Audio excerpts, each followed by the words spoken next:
नमस्कार, legal point में आपका स्वागत है। मैं हूं शिखा राजता। आज हम सुप्रीम कोर्ट के एक बहुत ही अहम फैसले पर चर्चा करेंगे। यह फैसला वकीलों और उनके क्लाइंट्स के बीच के विशेषाधिकार प्रिविलेज से संबंधित है। क्या पुलिस किसी वकील को जो किसी केस में अपने क्लाइंट का बचाव कर रहा है, जांच के लिए बुला सकती है? आइए जानते हैं। चर्चा शुरू करने से पहले अगर आपने अभी तक लीगल पॉइंट को सब्सक्राइब नहीं किया है तो कृपया जल्दी से सब्सक्राइब करें, बेल आइकॉन दबाएं और इस वीडियो को लाइक और शेयर जरूर करें। जजमेंट, वकीलों को जारी समन और advocate client privilege. Case details, case का नाम in re summoning advocates who give legal opinion. Case number suo motu writ petition criminal number 2 ONF 2025, court supreme court ONF India, 21 October 2025। Bench 3 जजों की बेंच। माननीय श्री न्यायमूर्ति B.R. गवई CJI, माननीय श्री न्यायमूर्ति के विनोद चंद्रन, माननीय श्री न्यायमूर्ति NV अंजारिया। ये पूरा मामला तब शुरू हुआ जब गुजरात पुलिस के एक इन्वेस्टिगेटिंग ऑफिसर ने एक वकील को भारतीय नागरिक सुरक्षा संहिता BNSS की धारा 179 के तहत एक नोटिस भेजा। उस वकील ने सिर्फ अपने क्लाइंट के लिए एक बेल एप्लीकेशन फाइल की थी। पुलिस ऑफिसर ने वकील को केस के सही तथ्यों और परिस्थितियों को जानने के लिए बुलाया था।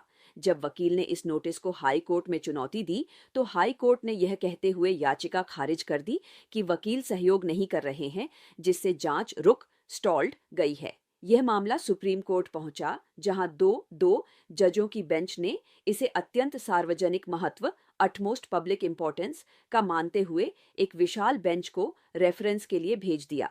Legal points involved. इस केस में कई मुख्य कानूनी सवाल शामिल थे। वकील को समन। क्या कोई इन्वेस्टिगेटिंग एजेंसी किसी वकील को सिर्फ इसलिए बुला सकती है क्योंकि वह उस केस में किसी पार्टी को सलाह दे रहा है या उसका प्रतिनिधित्व कर रहा है?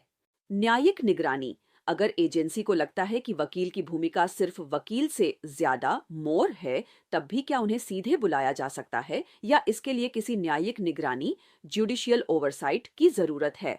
Advocate client privilege. सबसे अहम सवाल एडवोकेट क्लाइंट प्रिविलेज का था, जो भारतीय साक्ष्य अधिनियम की धारा 132 के तहत क्लाइंट को मिलता है। यह विशेषाधिकार कहता है कि वकील अपने क्लाइंट द्वारा बताई गई गोपनीय बातों को उजागर नहीं कर सकता। मौलिक अधिकार। वकीलों की तरफ से BR यह तर्क दिया गया कि यह वकीलों के प्रैक्टिस करने के मौलिक अधिकार आर्टिकल 19(1)G और कानूनी प्रतिनिधित्व के अधिकार आर्टिकल 22(1) का उल्लंघन है। राज्य का तर्क। सरकार स्टेट का तर्क था कि यह प्रिविलेज संपूर्ण एब्सोल्यूट नहीं है। अगर कोई वकील खुद किसी अपराध में शामिल है तो उसे यह सुरक्षा नहीं मिल सकती। अन्य बिंदु। 2 और सवाल थे। क्या यह प्रिविलेज इन हाउस काउंसिल यानी जो वकील किसी कंपनी के फुल टाइम सैलरीड कर्मचारी हैं, उन पर लागू होता है? वकीलों के डिजिटल डिवाइस जैसे लैपटॉप या फोन जब्त करने के क्या नियम हैं?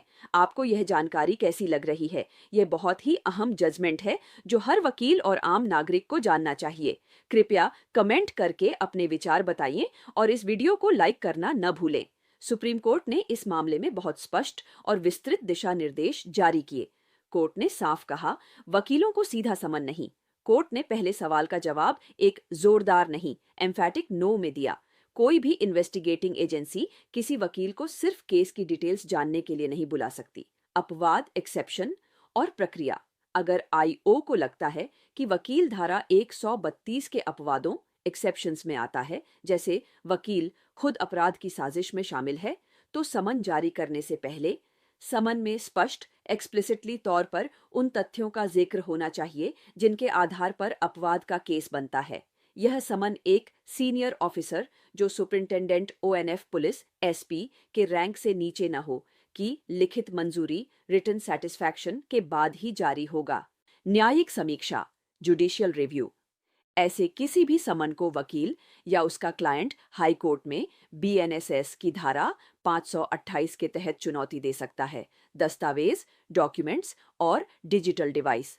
कोर्ट ने कहा कि धारा 132 का प्रिविलेज दस्तावेजों के प्रोडक्शन ऑफ डॉक्यूमेंट्स पर लागू नहीं होता, लेकिन IO वकील को यह दस्तावेज या डिजिटल डिवाइस जैसे लैपटॉप और फोन अपने पास जमा करने के लिए नहीं कह सकता। उसे यह सिर्फ कोर्ट के सामने only before the jurisdictional court पेश करने का आदेश दिया जा सकता है।